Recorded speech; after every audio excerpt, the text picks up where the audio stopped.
باللہ من الشیطان الرجیم بسم اللہ الرحمن الرحیم ایاک نعبد و ایاک نستعین صدق اللہ العظیم۔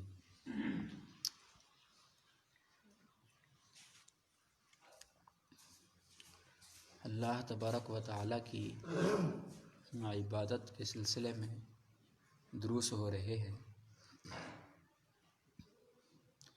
آج کا درس بھی اسی بات پر مشتمل ہے کہ ہم عبادت کیوں کرتے ہیں۔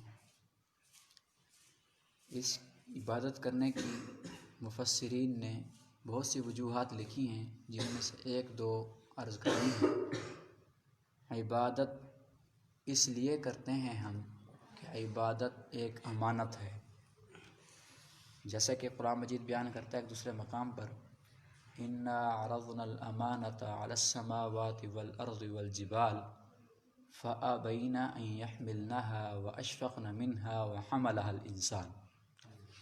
ہم نے یہ امانت، عبادت والی امانت آسمانوں پر بھی پیش کی، زمین پر بھی پیش کی، پہاڑوں پر بھی پیش کی، تو سب نے اس امانت کو قبول کرنے سے انکار کر دیا۔ انسان نے اس امانت کو قبول کر لیا۔ اب امانت کو جب قبول کیا ہے تو اب تقاضا یہ ہے کہ اس امانت کو ادا کیا جائے۔ جسے قرآن مجید کی دوسری آیت کہتی ہے، ان اللہ یأمرکم ان تؤدوا الامانات الی اہلھا۔ بے شک اللہ تمہیں حکم کرتا ہے یہ کہ تم امانتوں کو ادا کرو ان کے اہل کی طرف۔ اب یہ عبادت اللہ کی جانب سے ایک امانت ہے، تو ہم اللہ کی طرف اس عبادت کو ادا کریں۔ جو بندہ اس امانت کی حفاظت کرے گا، اللہ اس کی امانت کی حفاظت کرے گا۔ جیسا کہ ایک روایت میں آتا ہے کہ ایک اعرابی آیا، دیہاتی آیا مسجد میں، اس نے بہر اپنی اونٹنی باندھنے کے بعد اندر چلا گیا، وضو کیا، خشوع و خضوع کے ساتھ نماز پڑھی۔ تو صحابہ کرام رضوان اللہ علیہم اجمعین فرماتے ہیں کہ ہم متحیر تھے، تعجب کر رہے تھے اس کے اس فعل کرنے پر۔ پھر جب وہ بہر آیا تو بہر دیکھا کہ اس کی اونٹنی نہیں تھی، کوئی لے گیا تھا اس کو۔ تو اس پر بھی وہ صحابہ فرماتے ہیں ہم متعجب ہوئے۔ تو اس نے یہ جملہ یہاں فرمایا، اے اللہ میں نے تیری امانت ادا کر دی ہے، تو نے میری امانت کی حفاظت نہیں کی، تو میری امانت کی حفاظت بھی کر۔ تو اسی وقت روایات میں ہے کہ کوئی بندہ اونٹنی لے کے آیا اور اس کو اونٹنی دے دی۔ تو دیکھو کہ جب ہم اللہ کی امانت ادا کرنے میں مصروف عمل رہیں گے، اللہ ہماری تمام چیزوں کی حفاظت فرمائیں گے۔ نمبر 2 کہ عبادت اس لیے کرتے ہیں کہ انسان ہر ایک چاہتا ہے کہ میں کامل بن جاؤں۔ کمال جو ہے نا وہ محبوب ہے، پسندیدہ ہے۔ ہر شخصیت چاہتی ہے کہ میرے اندر کمال پیدا ہو، اور انسان کے احوال میں سے سب سے بڑی کامل حالت یہ ہے کہ وہ اپنے دل کو اللہ کی یاد کے ساتھ منور کرے۔ یستنیر قلبہ بنور الالہیہ، اپنے دل کو اللہ کے نور کے ساتھ منور کر دے۔ اور وَأَن يَتَشَرَّفَ لِسَانَهُ بِذِكْرِ اللَّهِ وَقِرَاءَتِهِ، اور یہ ہے کہ وہ اپنی زبان کو پاکیزہ کرے، مشرف کرے اللہ کے ذکر کے ساتھ اور اس کی قراءت کے ساتھ۔ وَأَن يَتَجَمَّلَ أَعْضَاءَهُ بِجَمَالِهِ، اور اپنے اعضاء کو خوبصورت کرے اللہ تبارک و تعالیٰ کے جمال کے ساتھ۔ یہ ایسی صورت میں ممکن ہے جب وہ عبادت میں مصروف رہے گا تو وہ منور بھی رہے گا، اس کے اعضاء بھی خوبصورت رہیں گے اور اس کی زبان بھی تر و تازہ رہے گی۔ جیسے کہ حدیث میں آتا ہے، اللہ کے نبی صلی اللہ علیہ وسلم نے فرمایا کہ لا یزال لسانک رطبا من ذکر اللہ، ہمیشہ تیری زبان تر و تازہ رہے اللہ کے ذکر سے۔ تو عبادت کا تقاضا یہ ہے کہ ہم کامل بنیں، اور کمال عبادت کے ذریعے سے ہی پیدا ہو سکتا ہے کہ اس میں ایسے احوال ہیں جو انسان کے حوالات میں سے کامل احوال ہیں۔ اور 2 فائدے ہیں، اور اس میں ایک فائدہ یہ ہے کہ ایاک نعبد میں اللہ نے اپنی ذات کو پہلے ذکر کیا ہے اور عبادت کو بعد میں ذکر کیا. اس آیت میں اشارہ کرنا مقصود ہے کہ اے لوگو کہ تمہارے اوپر بسا اوقات ایسے احوال آئیں گے کہ تمہیں عبادت کرنا مشکل ہو جائے گا، مشقت میں پڑ جائیں گے. جیسا کہ آپ سردیوں کے موسم ہے، صبح اٹھنا دشوار ہے اور مشقت ہوتی ہے، ٹھنڈا پانی کون استعمال کرے. اسی طرح دیگر عبادات ہیں جن میں تمہیں دشواری پیدا ہو تو پہلے مجھے یاد کر لینا. جب میری عظمت کو یاد کرو گے، میرے جلال کو یاد کرو گے، میری ہیبت کو یاد کرو گے اور میری امید کو یاد کرو گے تو تمہیں عبادت کرنے میں طاقت مل جائے گی. جیسا کہ یہاں مفسرین نے ایک مثال کے طور پر بات لکھی ہے کہ جب کسی عاشق کو کسی معشوق کی وجہ سے مارا جا رہا ہو نا، اور معشوق سامنے ہو تو اس کو مارے جانے کی تکلیف نہیں ہوتی. اسی طرح ہی جب ہم اللہ کی محبت میں مصروف عمل ہوں گے اور ہمیں یہ اللہ کا ذکر ہر وقت ہمارے دل میں پیوست ہوگا تو ہمیں عبادت کرنے میں کوئی مشقت محسوس نہیں ہوگی. اور اسی طرح ہی مفسرین نے اس جگہ ایک اور بات بھی لکھی ہے. وہ فرماتے ہیں کہ جب ہم کوئی مشقت والا کام کرنے لگتے ہیں، کوئی بوجھل اٹھانے لگتے ہیں تو ہم پہلے معجون استعمال کرتے ہیں، کوئی طاقت والی غذا استعمال کرتے ہیں تاکہ ہم مشقت بوجھ اٹھا سکیں. تو اللہ تبارک و تعالیٰ کی عبادت کرنے سے پہلے بھی اللہ کا یاد کر لینا، دل کے اندر اللہ کو اپنے دل میں حاضر کر لینا، یہ بھی عبادت کرنے کے لیے ایک معجون ہے، ایک علاج ہے. جب اللہ کو اپنے دل میں یاد کر لو گے تو پھر آپ کو عبادت کرنا آسان ہوگا، مشکل نہیں ہوگا. تیسرا فائدہ نعبدو میں ہے کہ یہاں اعبدو استعمال نہیں کیا گیا، نعبدو استعمال کیا گیا ہے. نعبدو استعمال کر کے ہمیں اس بات کی طرف متوجہ کیا گیا ہے، ہمیں دعوت فکر دی گئی ہے کہ ہم نماز باجماعت ادا کیا کریں. یہ اشارہ ہے اس بات کی طرف، نماز باجماعت ادا کریں. کیوں؟ اس لیے کہ حدیث شریف میں آتا ہے تکبیر اولیٰ کے ساتھ نماز پڑھنا دنیا ما فیہا سے بہتر ہے. اور اس کے علاوہ اور بکثرت فضائل ہیں اور فضائل اعمال جن میں ہر عمل کی فضیلت لکھی ہوئی ہے، اور اس میں نماز کے فضائل بھی ہیں، ساتھ ساتھ نماز کے باجماعت پڑھنے کے فضائل بھی ہیں، اور اسی کے اندر وعیدات بھی ہیں. اور نماز کی اہمیت تو واضح ہے، جیسے حدیث میں آتا ہے ان اول ما یحاسب یوم القیامہ الصلاۃ، کہ قیامت کے دن سب سے پہلے جس چیز کا حساب لیا جانا ہے عبادات میں سے وہ نماز ہے.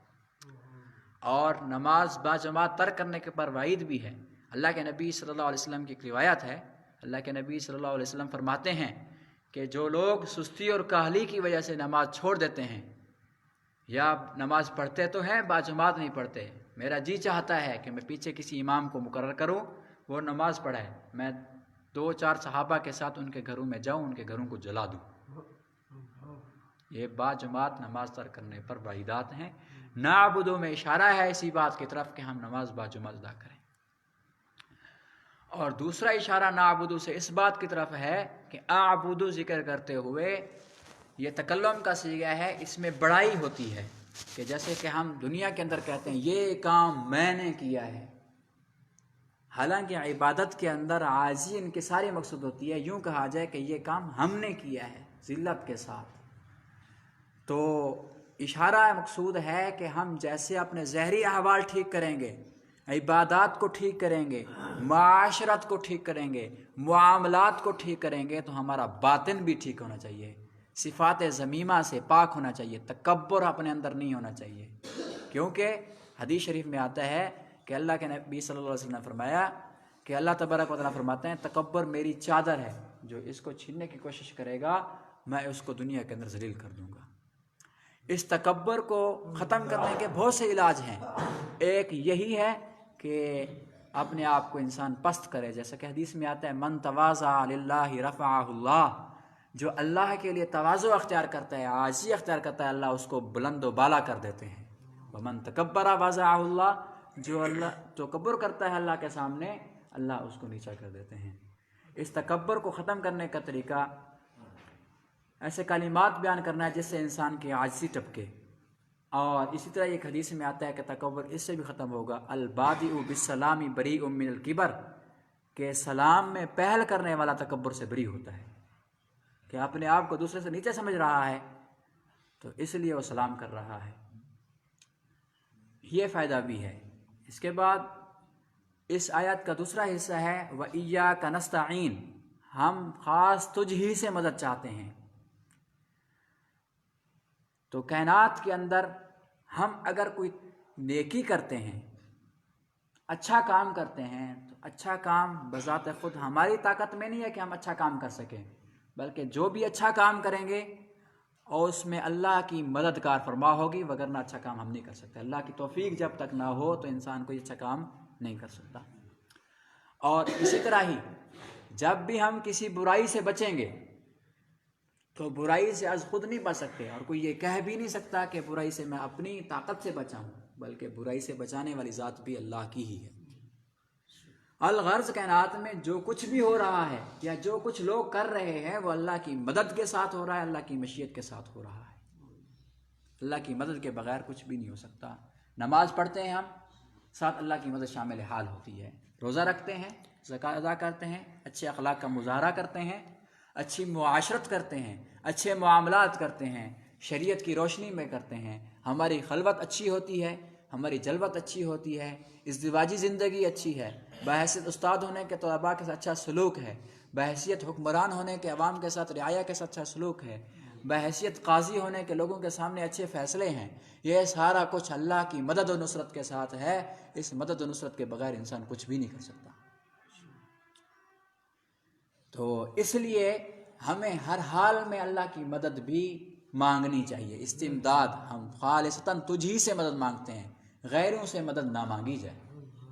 غیروں سے مدد مانگنا یہ ٹھیک نہیں ہے، جیسا کہ آج کل ہمارے جہال میں، عوام الناس میں بکثرت ایسا پایا جاتا ہے، کسی بزرگ کی قبر پر چلے جانا اور یہ کہنا کہ پیرا پتر دیوی میں تیرے نات لیلا زیپا کریساں، تو یہ غلط ہے کہ گویا کہ غیر سے مدد مانگنا ہے۔ یہ اللہ کی صفت استمداد اللہ سے ہونی چاہیے، جو صفت استمداد ہے، مدد مانگنا یہ اللہ سے ہے، غیروں سے مانگنا جائز نہیں ہے۔ اور مدد مانگنا دو صورتوں میں ہوتا ہے، مدد دو طرح کی ہوتی ہے، ایک مدد ہوتی ہے ما فوق الاسباب، ایک مدد ہوتی ہے ما تحت الاسباب۔ ما فوق الاسباب کا مطلب یہ ہے کہ ایسی کسی چیز سے مدد مانگی جائے کہ اسباب کے درجے میں وہ کام نہیں کر سکتا، کوئی سبب اختیار کر کے ہماری وہ مراد پوری کر سکے، تو ایسی مدد جو ہے وہ اللہ سے ہی ہو سکتی ہے، غیروں سے نہیں ہو سکتی۔ ایک مدد ہوتی ہے ما تحت الاسباب، کہ سبب اختیار کرتے ہوئے ہماری وہ مدد کرے گا۔ ہم مریض ہیں، ڈاکٹر ہمیں چیک کر کے بتائے گا تجھے فلاں مرض ہے، دوائی لکھ دے گا۔ ہمیں بسا اوقات کمزور ہوتے ہیں، بوجھ نہیں اٹھا سکتے، کسی سے مدد لے کر ہم کہتے ہیں یہ بوجھ میرے کندھے پر رکھوا دے۔